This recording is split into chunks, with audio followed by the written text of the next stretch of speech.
Komisioner KPU Ngawi Divisi Teknis Aman Ridho Hidayat menjelaskan sesuai dengan tahapan Pilkada serentak lanjutan tahun 2020, KPU saat ini mulai melakukan pembentukan petugas pemutakhiran data pemilih. Sesuai jadwal pembentukan PPDP 24 Juni sampai 14 Juli 2020 dengan masa kerja mereka dimulai pada tanggal 15 Juli sampai 13 Agustus 2020. Menurutnya, dalam jangka 20 hari ke depan sejak pembentukan PPDP, pihaknya akan membuat timeline agar dapat memudahkan kerja, antara lain rincian koordinasi dengan RT dan RW juga penjaringan dari calon itu. Kemudian panitia pemungutan suara menyusulkan calon-calon PPDP itu ke panitia pemilihan kecamatan, selanjutnya diteruskan ke KPU Ngawi untuk ditetapkan dan diumumkan. Terhadap hal baru dengan adanya syarat bagi petugas PPDP sesuai edaran KPU RI berkaitan dengan syarat usia diantaranya disebutkan maksimal usia 50 tahun, di mana sebelumnya belum ada aturan yang menyebutkan hal tersebut. Karena untuk merespon dengan usia rentan yang semakin tua memang harus dipikirkan juga untuk kesehatannya, termasuk dalam pelaksanaan pilkada di tengah pandemi COVID-19 ini. Jadi sesuai dengan PKPU tahapan, tanggal 24 Juni sampai tanggal 14 Juli adalah merupakan tahapan pembentukan petugas pemutakhiran daftar pemilih atau PPDP.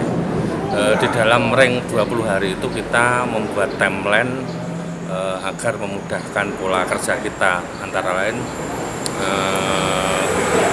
kita rinci mulai dari koordinasi dengan RT dan RW, kemudian penjaringan dari calon itu, kemudian BPS mengusulkan nama-nama calon PPDP itu ke PPK,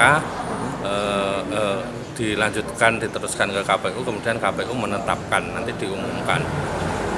Ada hal baru berkenaan dengan syarat petugas PPDP ini, yaitu di dalam aturan surat dinas yang disampaikan KPU RI kepada kita, yaitu berkaitan dengan syarat usia. Disebutkan di situ syarat maksimal usia 50 tahun. Sebelumnya belum ada aturan berkaitan dengan ini. Nah, ini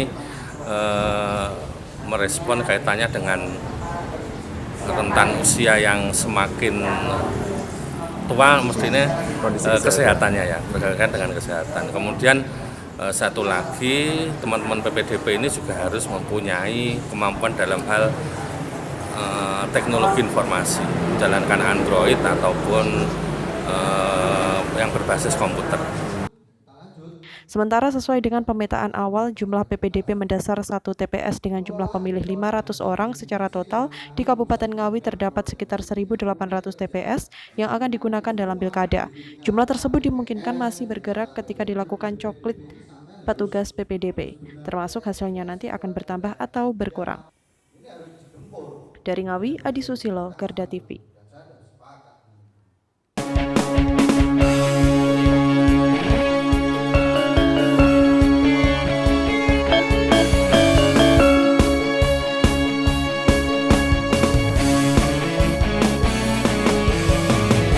Garda Revolusi Multi